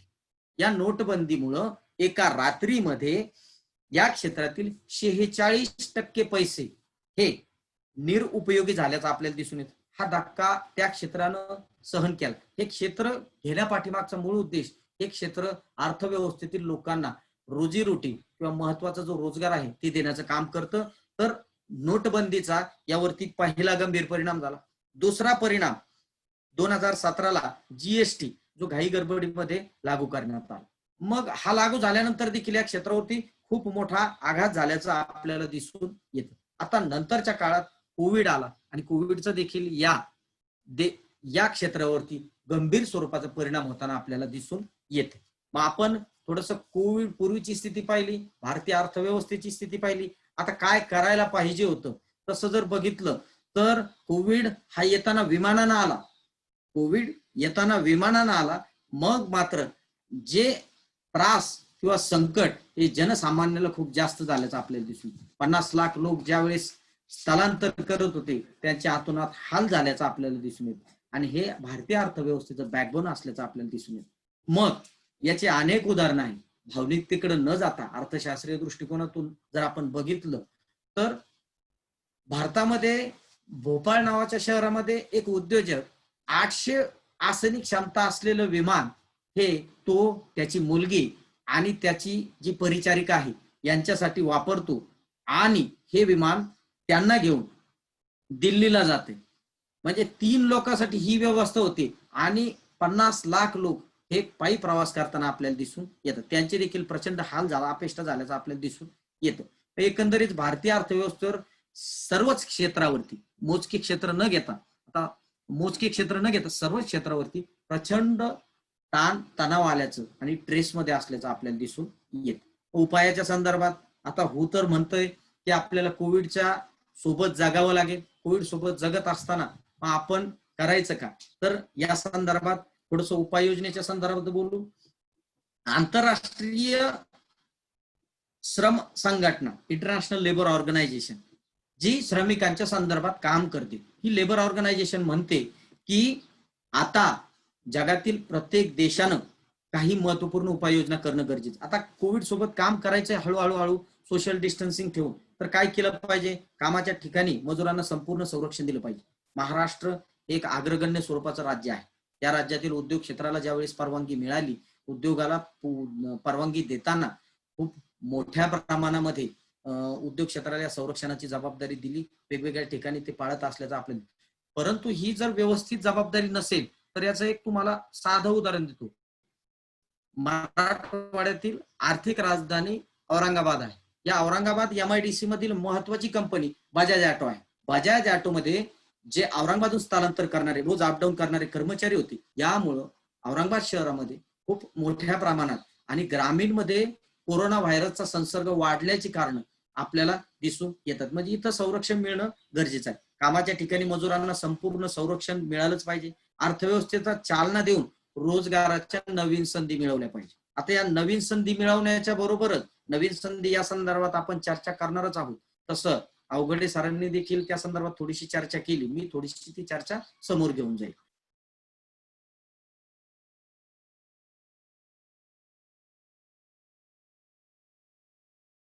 तर असलेल्या नोकऱ्या पण टिकवल्या पाहिजे. संरक्षण, नोकरदारांना पगारी सुट्ट्या. आता तुम्ही म्हणाल पगारी सुट्ट्या, तर पगारी सुट्ट्या, अनुदान, टॅक्स मध्ये सूट, या गोष्टी देखील कराव्या लागतील. हे आपल्याला गरजेचं असल्याचं दिसून येतं. उपाय करताना भारताला आणि एव्हाना जगाला ते 2 स्तरावरून करणं गरजेचं आहे.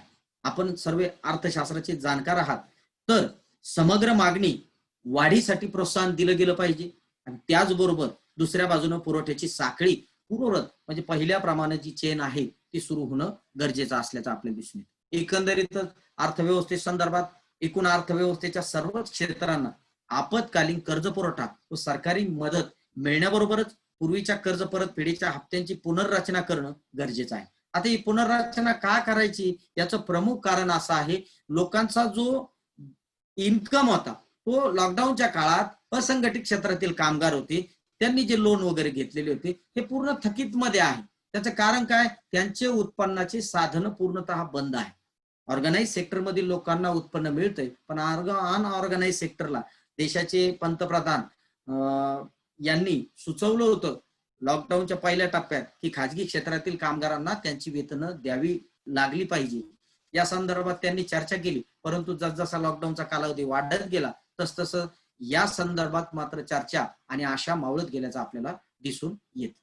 मग एकंदरीतच हे घडण्यासाठी आता आपल्याला अर्थव्यवस्थेचा आपत्कालीन निधी द्यायचा, हे सगळं घडत असताना RBI ला अधिक विधायक आणि सकारात्मक पद्धतीनं बँकिंग व्यवस्थेला मदत करणं गरजेचं असल्याचं आपल्याला दिसून येत. थोडक्यात सर्वप्रथम लोकांची रोजीरोटी सुरक्षित राहील याची काळजी घेतली पाहिजे. भारताचे माजी पंतप्रधान, जागतिक ख्यातीचे अर्थतज्ञ डॉक्टर मनमोहन सिंग यांनी या काही महत्वाच्या सूचना अर्थव्यवस्थेच्या दृष्टिकोनातून सुचवल्या. डॉक्टर मनमोहन सिंग यांच्या मते अर्थव्यवस्थेत भारताच्या नव्हे तर जगाच्याच अर्थव्यवस्थेत मंदी येणार हे जवळपास निश्चित आहे, यामध्ये कुठलीही शंका नाही. परंतु जर मंदी येत असेल तर या मंदीतून देशाला बाहेर जायचं असेल तर या मंदीसाठी सर्वप्रथम लोकांची रोजीरोटी सुरक्षित राहील याची काळजी घेतली पाहिजे. सरकारनं यासाठी लोकांच्या खात्यात थेट पैसे जमा केले पाहिजे, जेणेकरून त्यांची क्रय शक्ती वाढेल. आता क्रय शक्ती वाढली तर डिमांड वाढेल, डिमांड वाढली तर मग सप्लायची चेन ऍक्टिव्ह होताना आपल्याला दिसून येईल. लॉर्ड केन्सनं जसं 1930च्या जागतिक महामंदीच्या संदर्भात सांगितलं होतं की अर्थव्यवस्थेतील इफेक्टिव्ह डिमांड वाढावी, यासाठी अर्थव्यवस्थेमध्ये जे जे प्रयत्न करणं सरकारला शक्य आहे ते सर्व प्रयत्न इथं भारतीय अर्थव्यवस्थेत होणं गरजेचं असल्याचं आपल्याला दिसून येतं. आता जनधन खात्यामध्ये प्रति खातेदाराला 500 रुपये गरीब कुटुंब कल्याण योजनेअंतर्गत जमा करण्यात येतात. तर ही जी रक्कम दिली जाते ही चांगली बाब आहे. पीडीएस सिस्टीमच्या माध्यमातून लोकांना अन्नधान्याचा पुरवठा झाला, 3 महिने ते मिळालं, गरीब लोकांना एलपीजी गॅस मिळाला, ही चांगलीच बाब आहे. ग्रामीण आणि शहरी अर्थव्यवस्थेत चांगलीच बाब आहे. परंतु जर गरीब कल्याण योजनेअंतर्गत 500 रुपये जर खात्यावरती जमा होत असतील आणि त्या कुटुंबात जर 5 लोक असतील तर एका व्यक्तीच्या महिन्यासाठी 100 रुपये मिळताना आपल्याला दिसून येईल. या 100 रुपयाचे एका व्यक्तीला दिवसाला 3 रुपये 33 पैसे ही रक्कम दैनंदिन जीवन जगण्यासाठी पुरेशा स्वरूपाची नाही, ही कमी आहे.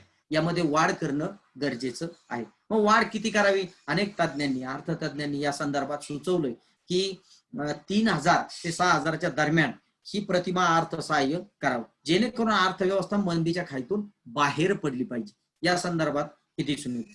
तसंच पैसे जमा करताना जसं आता थेट खात्यात केलं तर खेरा यांच्या मते हे पैसे त्यांच्या अभ्यासावरून, संशोधनावरून ते असं म्हणतात की थेट एनईएफटीच्या माध्यमातून ते गरीब लोकांच्या खात्यामध्ये जमा झाले पाहिजे. यानंतर उद्योगासाठी सरकारनं पुरेसं भांडवल उपलब्ध करून दिलं पाहिजे. उद्योग क्षेत्र अडचणीत आहे, कोर सेक्टर आहे ते अडचणीत आहे, त्याला भांडवल उपलब्ध करून दिलं पाहिजे. यासाठी क्रेडिट गॅरंटी प्रोग्रामचा प्रभावीपणे वापर हा केला जाऊ शकतो असं बोललं जातं. तसेच संस्थात्मक स्वायत्ता आणि प्रक्रियेच्या माध्यमातून आर्थिक क्षेत्राच्या समस्या सोडविल्या गेल्या पाहिजे. केंद्र सरकारनं जाहीर केलेलं 20 लाख कोटीचं जे पॅकेज आहे तर हे पॅकेज अर्थव्यवस्थेची गंभीर स्थिती पाहता कमी असल्याचं आपल्याला दिसून येत. याच पद्धतीत शेती क्षेत्रामध्ये आता शेती क्षेत्रासंदर्भात कोविड-19चा परिणाम अर्थव्यवस्थेतील सगळ्या क्षेत्रावरती झाला, परंतु त्यातल्या त्यात कोविड-19चा परिणाम अर्थव्यवस्थेतील उद्योग आणि सेवा क्षेत्रापेक्षा शेती क्षेत्रावरती कमी झाल्याचं आपल्याला दिसून येतं. आता यात कमी म्हणजे अर्थव्यवस्थेत शेती क्षेत्राला खूप लाभ झाला, परंतु इतर क्षेत्र ठप्प असताना या क्षेत्राचं काम हे साधारणतः सुरू आहे. खेड्याकडून शहराकडे अन्नधान्याचा पुरवठा असेल, फळभाज्या असतील, दूध विक्रेते असतील, त्यांनी किमान ही जी सप्लायची चेन आहे ती सुरू ठेवल्याचं आपल्याला दिसून येतं. या कालखंडात अर्थव्यवस्थेतील 3 क्षेत्रापैकी एक क्षेत्र जे थोड्या बहुत प्रमाणात व्यवस्थित चाललं तर ते कृषी क्षेत्र आहे. या कृषी क्षेत्राच्या संदर्भात देखील लक्ष देणं गरजेचं आहे. कृषी क्षेत्राच्या संदर्भामध्ये आपण जर बघितलं, शेती संलग्न लोकांना विशेषतः ग्रामीण भागातील कोविड-19च्या संसर्गापासून थोडंसं जास्त दूर ठेवणं गरजेचं आहे. तसं अर्थव्यवस्थेतील सर्वच लोकांना कोविड पासून दूर ठेवण्याचे प्रयत्न आहे, पण ग्रामीण मध्ये हे जर चेन तुटली तर पुन्हा अर्थव्यवस्थेच्या किंवा ग्रामीण अर्थव्यवस्थेची चेन ही तुटत जाईल. 2, शेती क्षेत्राकडून केल्या जाणाऱ्या पुरवठा साखळीचं पुनरावलोकन म्हणजे काय तर पुण्यासारख्या शहरामध्ये पुणे ग्रामीण मधून लोकांनी पूर्ण किट बनवली की भाजीपाला वगैरे काय पाहिजे ही संपूर्ण किट लोकांनी बनवली. शेतकऱ्यांनी, विशेषतः तरुण शेतकरी ज्याला बाजाराच्या विपणनाच्या ज्या समस्या आहेत त्याविषयी जाण होती आणि वेगवेगळ्या सोसायटी असतील, पुणे असेल, मुंबई असेल, ठाणे असेल, कल्याण, सातारा, सांगली, रायगड, औरंगाबाद, वेगवेगळ्या शहरामध्ये ही नवीन सप्लाय चेन सुरू झाली. एकाच ठिकाणी तुम्हाला सगळ्या गोष्टी ह्या तुमच्या सोसायटीमध्ये अतिशय उत्कृष्ट दर्जाच्या आणि कमी दरामध्ये शेतकऱ्यालाही परवडलं आणि सोसायटीच्या लोकांना उत्तम प्रतीचा माल त्या माध्यमातून मिळाला. ही जी चेन आहे, लॉकडाऊन संपलं, शिथिलता आली तर हे सातत्यपूर्ण कसं राहील आणि जे मध्यस्थ आहे दलाली करतात तर हा कसा भाग कमी करता येईल जेणेकरून सातत्यपूर्ण अडचणीत असलेलं जे कृषी क्षेत्र आहे तर विपणनाच्या ज्या समस्या आहेत, इंदोरीकरांच्या भाषेत सांगायचं शेतकऱ्याला पिकायची अक्कल आहे, विकायची नाही, तर मग ते विकण्याच्या संदर्भात या सुधारणा होणं गरजेचं असल्याचं आपल्याला दिसून येत. शेतकरी आणि शेतमजुरांना अन्न सुरक्षा या कालखंडात प्रदान होणं गरजेचं आहे. निर्यातीवरती कुठल्याही निर्यातीवरती बंदी नसावी. आता कोविडची स्थिती आहे, निर्यात होणं शक्य नाही, परंतु जसजशी निर्यात जास्त करता येईल त्याकडे लक्ष देणं गरजेचं असल्याचं आपल्याला दिसून येतं. याच पद्धतीनं सरकारने सध्याच्या परिस्थितीत जसं आपण लॉर्ड केन्स यांनी सांगितलेली बाब, सरकारनं सध्याच्या परिस्थितीत सरकारी बांधकाम क्षेत्र गतिमान केलं पाहिजे. रस्ते, रेल्वे, धरणे, कालवे, मेट्रो, वीज, पाण्याचे ग्रीड, शाळा, महाविद्यालय, गोदामे अशा अनेक ठिकाणी एकाच वेळी गुंतवणूक केली पाहिजे. अर्थव्यवस्था अडचणीत असताना तिला खाईतून बाहेर काढण्यासाठी आता या वेगवेगळ्या क्षेत्रात एकाच वेळी उभारणी केल्यास एकूण मागणी वाढल आणि एकूण मागणी जर वाढली तर परिस्थिती सुधारण्याला आपल्याला संधी असल्याचं आपल्याला दिसून येत.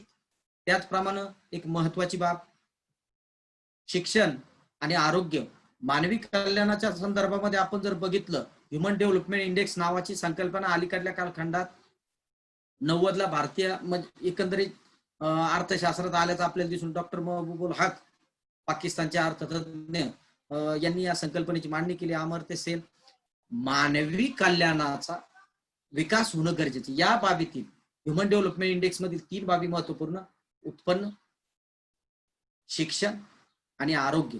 तर भारताच्या संदर्भात आपण जर इथं बघितलं, जीडीपीच्या 1.5% खर्च हा केवळ आरोग्यावरती केला जातो.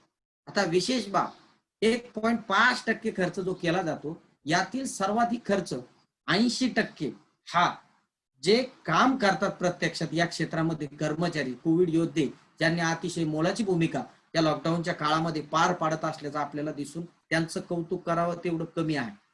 सुशांत सिंग राजपूत यांची केस असेल, या वेगवेगळ्या बातम्यापेक्षा त्यांचं कौतुक जास्तीचं होणं गरजेचं आहे.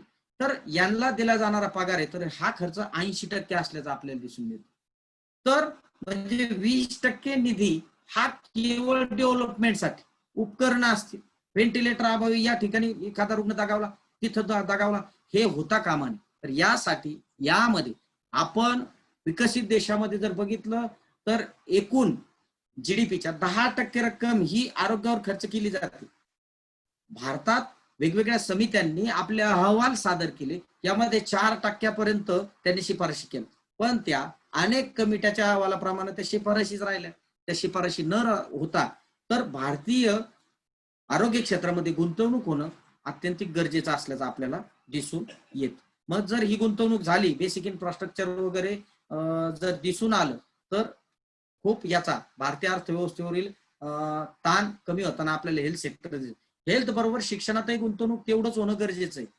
लोक सुशिक्षित झाले तर जास्तीच्या अडचणी येताना आपल्याला दिसणार नाही. म्हणून डॉक्टर अमर्त्य सेन सांगतात, नोबेल लॉरेट, की ज्या देशामध्ये शिक्षणावरचा खर्च कमी असतो त्या देशातील गुन्हेगारावरचा खर्च हा जास्तीचा असतो.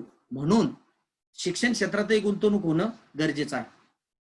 सरांनी सांगितलेले डॉक्टर अवघडे सरांनी सांगितलेली बाब की चायनावरचा उडालेला विश्वास, या विश्वासाचा भारताला खूप मोठ्या प्रमाणामध्ये लाभ होण्याची ही चांगली वेळ असल्याचं आपल्याला दिसून येतं. लाभ होताना चीनवरचा विश्वास जगाचा उडालेला आहे, कारण कोरोना व्हायरस हा तिथूनच फोफावल्याचं आपल्याला दिसून येतं. मग यामध्ये भारत चायनानंतर गुंतवणुकीला पोषक असणारा जगातील दुसरा देश, 1 गुंतवणूक, 2 जगातील 2 क्रमांकाची सगळ्यात मोठी उपभोक्ते असणारी अर्थव्यवस्था, सगळ्यात जास्त उपभोक्ते, 3 स्वस्त श्रम, जे चायनामध्ये लोक आपली गुंतवणूक करतात, अट्रॅक्टिव्ह होतात तर ते श्रम, 4 लोकशाही व्यवस्था, आपल्याकडं राजेशाही सिस्टीम नाही किंवा वेगवेगळ्या अर्थव्यवस्थेत ज्या सिस्टीम असतात तसं न राहता हेल्दी लोकशाही भारतामध्ये आहे. ही देखील गुंतवणूक आकर्षणासाठी, उद्योगधंदे येण्यासाठी चांगली बाब असल्याचं आपल्याला दिसून येतं. याच पद्धतीनं फार्मास्युटिकल इंडस्ट्री देखील आपली डेव्हलप होण्याची संधी जास्त असल्याचं आपल्याला दिसून येतं. आदरणीय प्राचार्य, अर्थशास्त्र विभाग प्रमुख, IQAC कोऑर्डिनेटर बनसोडे सर, इतर सर्व स्टाफ आणि डिअर पार्टिसिपंट, आपण शांत चित्तानं वेबिनार अटेंड केला. सर्वांचे मनपूर्वक आभार व्यक्त करतो. जाता जाता फक्त एवढंच आशावाद व्यक्त करतो, जितने बार अपना देश किस वजह से बिखरा है, उसने दुगनी रफ्तार से निखरा है, उसने दुगनी रफ्तार से निखरा है. धन्यवाद. Thank you, sir, for your valuable and informative talk. I request all participants, if there are any questions, please raise your hand.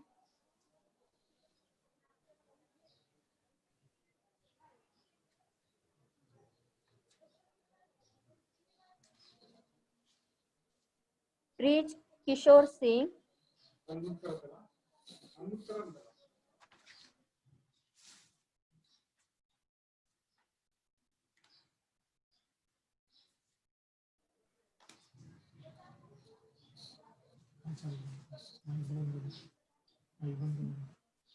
Preach Kishore Singh, please ask your question.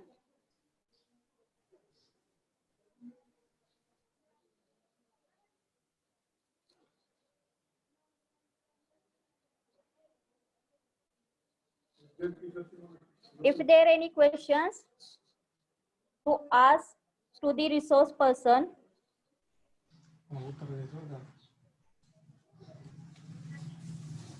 I request all participants, if there are any questions, to ask the resource person.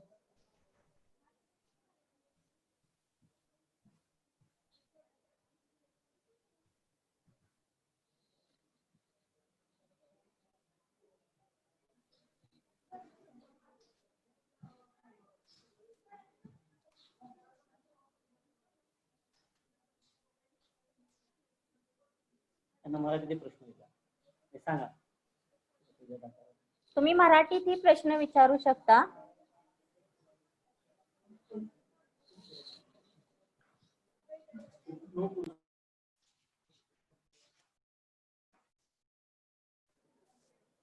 So if there is no question,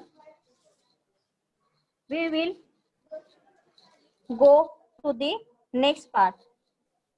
Now I request Professor G.S. Bansode sir, Head Department of Economics, to propose vote of thanks.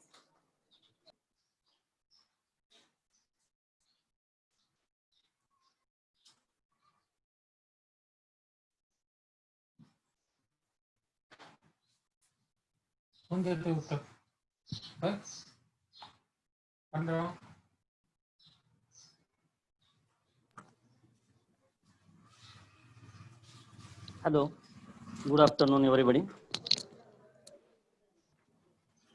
Respected Rajmani Sahib and a resource person, Dr. L.A. Avghade sir from Pune, and another Pandrinath Disagat from Nasik, all dear participants from all over countries. Friends, initial, I will like to thank Honorable Dr. L.A. Avghade sir for his valuable guidance. I am also thankful to other research person, Professor Pandrinath Disagat from Nasik, to spend time and remarkable suggestion to review economy. I am very much thankful to Professor Disagat. I am also thankful to our beloved principal, Dr. Rajmani Sahib, for his valuable, presently address and moral support. I am also thanks to all the helping hands. Thank you.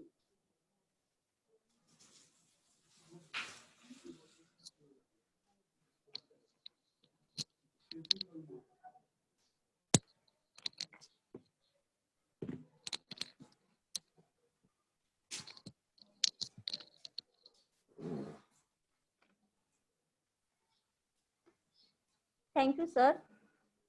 All the participants to fill the feedback form which is given on the WhatsApp.